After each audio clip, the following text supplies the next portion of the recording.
Hi everybody, welcome back to my caravan today. We're on site and as you can see I've got a special guest here with me, Dougal the dog and his human companion, Andrew Ditton. Hi. Hi. Andrew and I have put a list of hints and tips together to deal with vlogging. You may recall that some time ago I put a calling out for everybody to start creating some content on their caravans, sharing their caravan adventures, etc., tours around their vans. The response has been wonderful. And we thought it was about time that we shared some hints and tips and some general guidance for you guys who are creating content for the very first time. So let's just get straight on with it and let's talk about general tips. So to start off with, a lot of people say to us, what's the best camera for vlogging? And the simple answer to that is, the best camera for vlogging is the one you have with you. That could be your mobile phone. I'm actually going to do an entire video into what is my preferred vlogging camera, but I'm going to go into the more technical aspects of the camera in a separate video. But really what Andrew says is spot on. I did share with you guys last year on how I create my my how-to videos, and if you recall I did the entire thing on my phone and nobody knew any different. I actually use my phone a lot for vlogging. Yeah, a you lot. do. Yeah. When it comes to actually organising your ideas, I keep a spreadsheet of all my video topics. I keep them listed down and I also note down of different things I need to do for each video.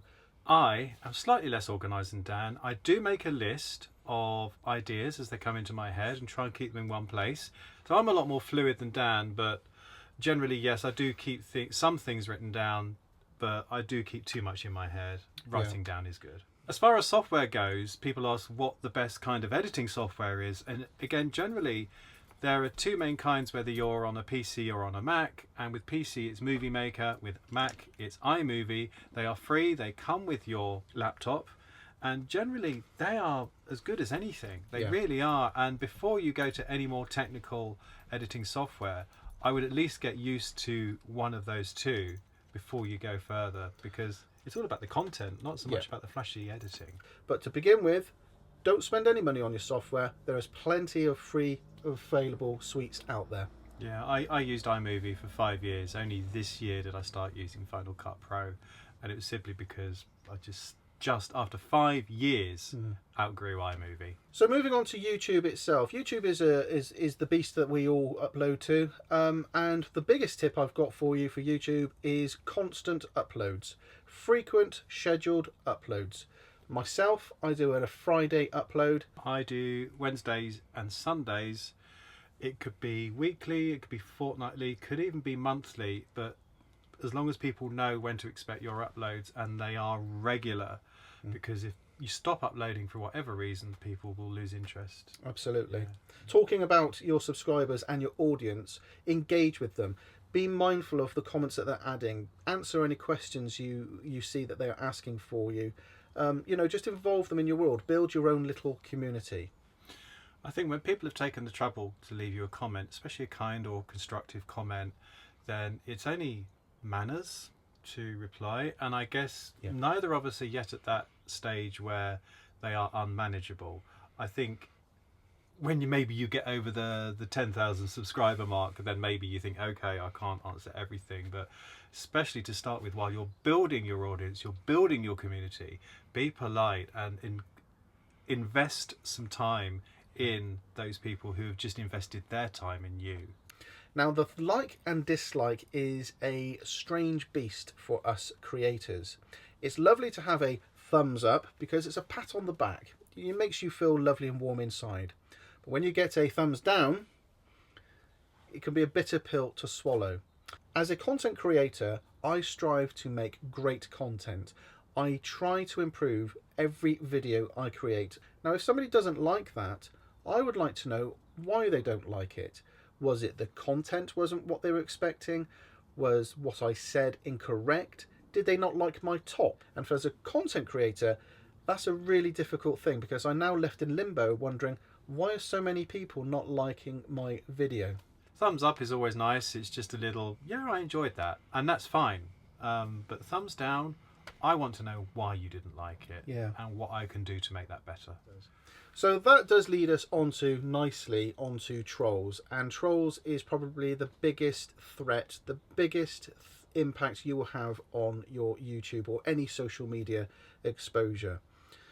It's very important to remove all emotion from how you handle trolls. Now, as an example, as you may be aware, I was in the Channel 5 programme Carry On Caravanning, and I had to deal with a heck of a lot of trolls, negative comments. As a hot-headed human being, it would be very easy for me to reply to these people with some very well-chosen words and just start off a war with them.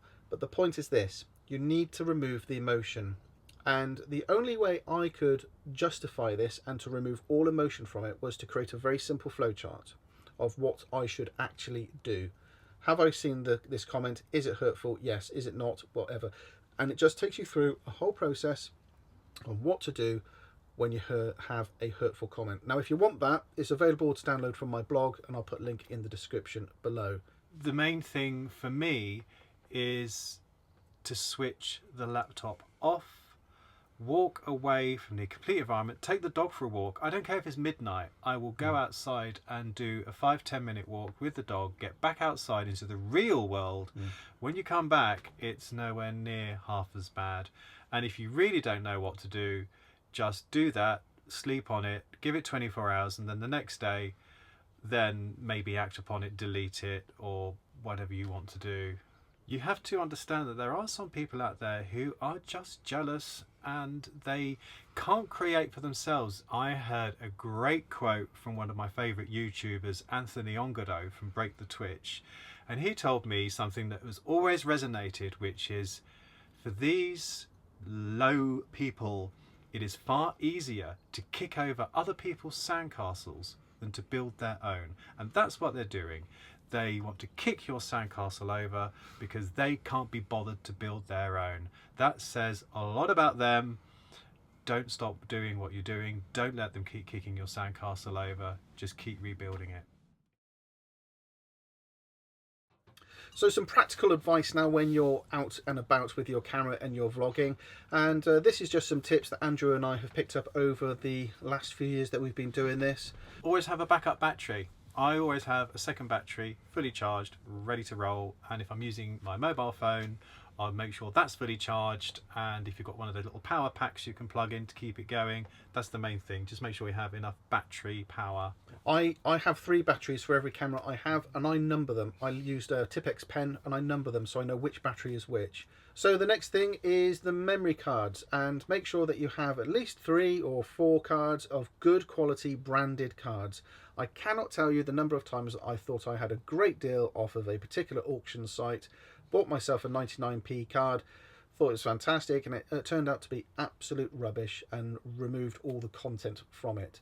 Similarly, if you're using your mobile phone like I do a lot, it's important to keep on top of downloading the photos and videos off that and taking them off the phone, so that you've always got a few gigabytes of storage on your phone ready for that occasion that you'll need it. And when you have downloaded either from your phone or from your memory cards, the golden rule is backup, and then backup the backup to the backup. Yeah, I make sure it's in 2 or 3 places at the same time, so that if any one of those fails or breaks down, I still have it. I have 2 external hard drives, so that if they're both the same, if one breaks down, I've still got the second one. One of the best purchases I ever made for my vlogging for out and about was a selfie stick from Poundland, and it cost me £1. And they also sell these little tripods, and they're also £1. And that was the best £2 ever spent. Yeah, Poundland. Poundland. Yeah, Poundland. How much are they from Poundland? Pound. £1. Who thought? I don't actually have a selfie stick. What I use instead is I use a Gorilla Pod, so you can wrap the Gorilla Pod around something else and use that. Keep your lens clean. Always keep your lens clean. Doesn't matter whether it's your camera phone, doesn't matter whether it's your camera, doesn't matter whatever it is, keep your lens clean. It will get dirty, it will get dust, it will get smearing on it. And what I use when I'm out and about is a lens pen, and I'll put a link to that down below. And it just means that you can get rid of dust, rubbish, fingerprints straight off of your lens without having to use any complicated cleaning materials. So the final section is just some safety tips, and this is in response to a couple of videos we have seen and a couple of videos that we are aware of right now. The most important one for me is that you only say where you've been, you never say where you are, and you never say where you're going. Yeah. When you're driving, don't hold the camera.